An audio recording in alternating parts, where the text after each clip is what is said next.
Pendidikan merupakan hak dasar setiap warga negara. Sebagaimana dijamin dalam konstitusi, hak tersebut tidak hanya berlaku bagi anak-anak pada umumnya, tetapi juga bagi anak-anak berkebutuhan khusus yang memerlukan pelayanan pendidikan yang lebih spesifik, lebih personal, dan lebih intensif.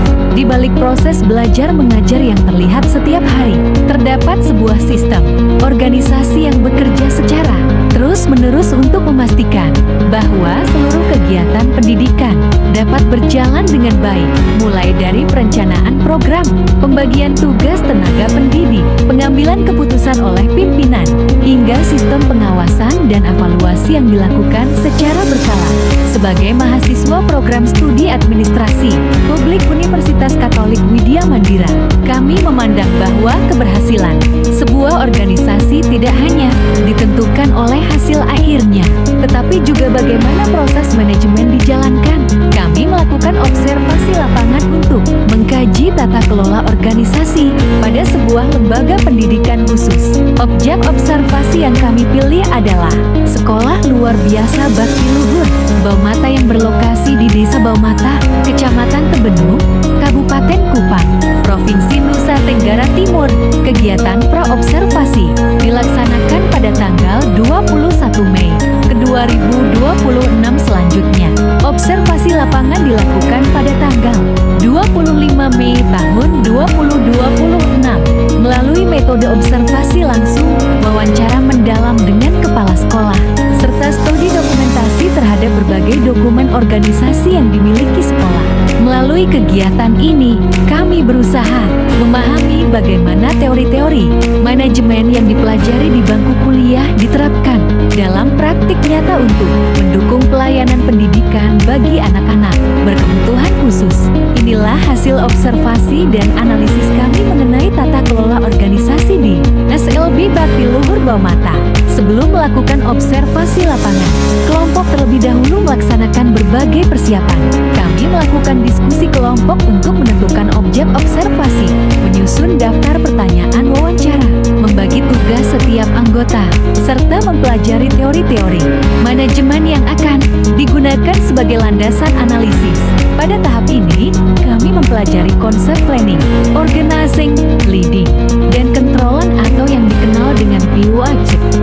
Selain itu, kami juga mempelajari konsep SWOT, SMART, dan Management by Objectives yang nantinya digunakan untuk menganalisis kondisi organisasi. Setelah seluruh persiapan selesai dilakukan, kelompok kemudian melakukan koordinasi dengan pihak sekolah dan menjadwalkan pelaksanaan observasi secara langsung di SLB Bakti Luhur Baumata.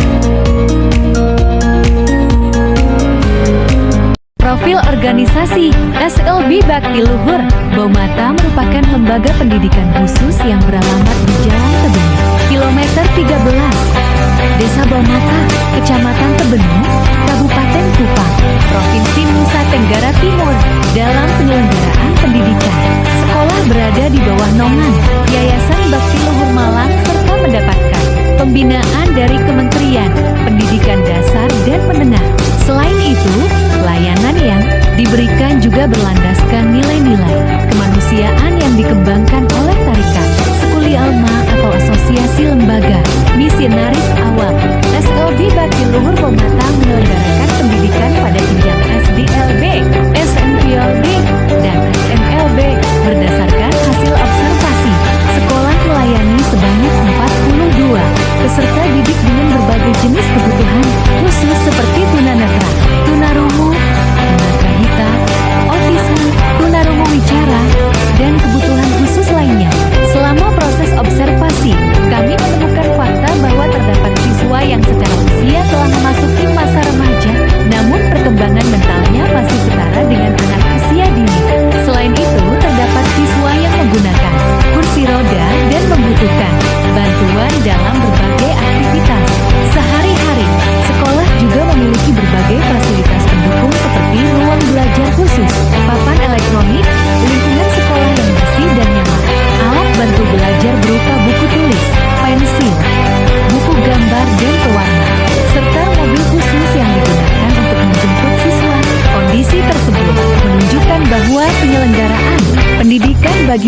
berkebutuhan khusus membutuhkan sistem manajemen yang berbeda dibandingkan sekolah pada umumnya. Fokus bahasan kita, POAC, SMART, MBO, SWOT, dan komparasi kondisi ideal versus realita di lapangan. Oke, kita langsung masuk ke mesin utamanya manajemen nih, kerangka kerja POAC. Ini krusial banget loh. POAC itu siklus aksi, singkatan dari planning, organizing, leading, dan controlling. Simple tapi sangat kuat. Kata pakar, planning itu proses nentuin tujuan organisasi dan bikin peta jalan buat nyampainya. Lanjut ke organizing, di sini kita bagi-bagi tugas, tanggung jawab, dan wewenang ke tim, biar rapi. Terus, leading, pemimpin tuh wajib banget bisa ngarahin dan motivasi tim buat capai tujuan bareng-bareng. Terakhir, controlling. Kita butuh pengawasan dan koreksi buat mastiin semuanya tetap di jalur yang benar. Tapi tunggu deh, gimana sih caranya bikin rencana yang benar-benar efektif dari awal? Nah, pas fase perencanaan, kita pakai alat ampuh bernama MBO, alias Management by Objectives. Biar makin mantap, MBO ini biasanya kita pasangin langsung sama konsep tujuan SMART. SMART bikin targetmu makin spesifik, gampang diukur, realistis, relevan, dan pastinya punya tenggat waktu yang tegas. Sip, tujuan udah ada. Tapi gimana cara kita baca situasi strategis yang lebih luas di luar sana? Disinilah analisis SWOT beraksi. Alat ini ngasih kita gambaran strategis yang super komprehensif. SWOT itu pecah jadi 4, kekuatan, kelemahan, peluang, dan tentu saja ancaman. Alat ini bantu kita nabrakin kemampuan internal langsung sama tantangan eksternal organisasi. Keren kan? Pertanyaannya, kenapa sih kita harus gabungin POAC, MBO, SMART, dan SWOT sekaligus? Karena mereka tuh toolkit pamungkas. Gabungan ini bikin kita bisa menganalisis tata kelola organisasi sampai ke akarnya. Goal akhirnya cuma satu, ngejembatanin jurang antara harapan yang ideal sama realita di lapangan. Dengan alat ini, kita bisa ukur kesuksesan organisasi lewat perbandingan teori ideal sama fakta aktualnya. Jadi, apa realita organisasi kamu udah sesuai harapan? Atau ini saatnya merencanakan ulang semuanya?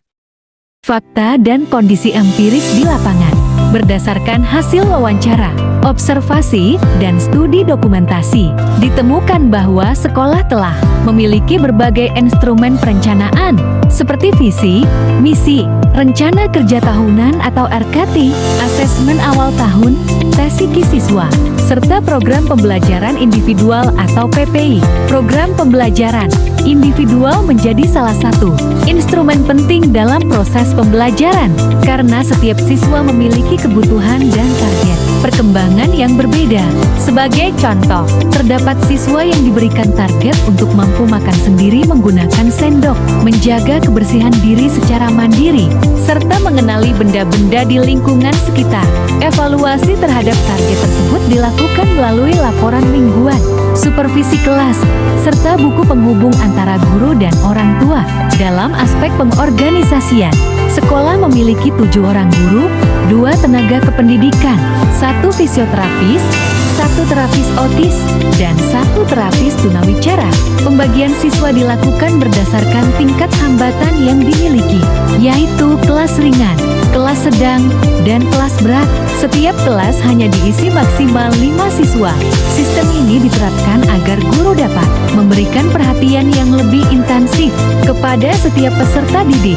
Seluruh guru dan staf menerima arahan serta koordinasi langsung dari kepala sekolah, sehingga sistem organisasi berjalan dengan pola satu komando. Dalam aspek kepemimpinan, hasil wawancara menunjukkan bahwa kepala sekolah menerapkan gaya kepemimpinan demokratis. Hal ini terlihat dari adanya diskusi rutin bersama guru, koordinasi dengan yayasan, komunikasi dengan komite sekolah, serta keterlibatan orang tua dalam berbagai proses pengambilan keputusan. Namun dalam kondisi tertentu yang membutuhkan tindakan cepat demi kepentingan siswa, kepala sekolah juga mengambil keputusan secara langsung tanpa melalui proses musyawarah yang panjang. Untuk menjaga motivasi kerja para guru, sekolah memberikan berbagai bentuk dukungan seperti penghargaan atas dedikasi kerja,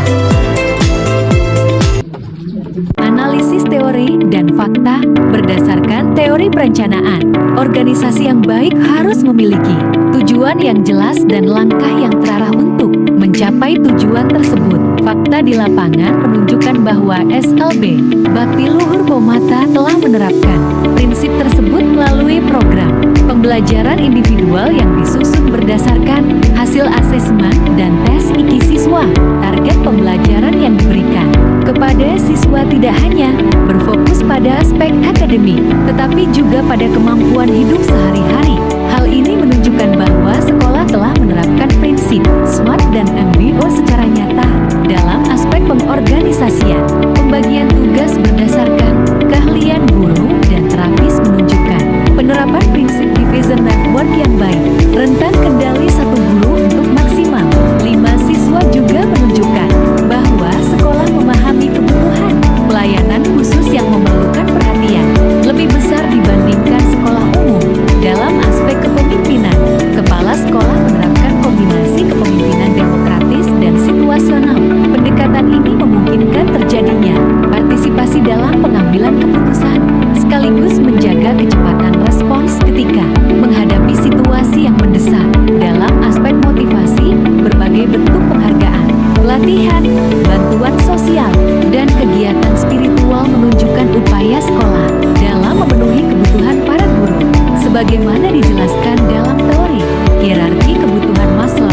Sementara itu, evaluasi mingguan, supervisi kelas, dan penggunaan buku penghubung menunjukkan bahwa fungsi pengendalian telah berjalan secara efektif. Melalui sistem tersebut, berbagai masalah dapat segera dideteksi dan diperbaiki tanpa harus menunggu akhir semester. Secara keseluruhan, hasil observasi menunjukkan bahwa teori manajemen yang dipelajari dalam perkuliahan benar-benar diterapkan dalam praktik tata kelola organisasi di SLB Bakti Luhur Baumata. After observasi, setelah seluruh data berhasil dikumpulkan, kelompok melakukan proses pengolahan data, penyusunan laporan, analisis hasil wawancara, serta membandingkan temuan lapangan dengan teori yang telah dipelajari. Proses ini memberikan pengalaman langsung kepada kami mengenai bagaimana sebuah organisasi publik dan sosial dikelola untuk mencapai tujuan pelayanan kepada masyarakat. Melalui kegiatan ini, kami tidak hanya memahami teori manajemen secara konseptual, tetapi juga melihat secara nyata penerapannya di lapangan. Kesimpulan, berdasarkan hasil observasi, wawancara, studi dokumentasi, serta analisis yang telah dilakukan, dapat disimpulkan bahwa tata kelola organisasi di SLB Bakti Luhur Baumata telah berjalan secara sistematis dan efektif. Seluruh fungsi manajemen yang terdiri dari planning, organizing, leading, dan controlling telah diterapkan dalam mendukung pelayanan pendidikan bagi anak-anak berkebutuhan khusus. Perencanaan diwujudkan melalui program pembelajaran individual yang berbasis kebutuhan siswa. Pengorganisasian dilakukan melalui pembagian tugas berdasarkan kompetensi dan pembatasan jumlah siswa dalam setiap kelas. Kepemimpinan dijalankan secara demokratis dan situasional, sedangkan pengendalian dilakukan melalui evaluasi mingguan, supervisi kelas, dan monitoring perkembangan siswa secara berkelanjutan. Meskipun masih menghadapi tantangan berupa keterbatasan jumlah tenaga pendidik dan tumpang tindih tugas, sekolah tetap mampu menjalankan misi pendidikan dan pelayanan kemanusiaan secara baik. Oleh karena itu, SLB Bakti Luhur Baumata dapat menjadi contoh bagaimana prinsip-prinsip manajemen diterapkan secara nyata dalam organisasi pendidikan khusus untuk memberikan pelayanan yang berkualitas kepada masyarakat.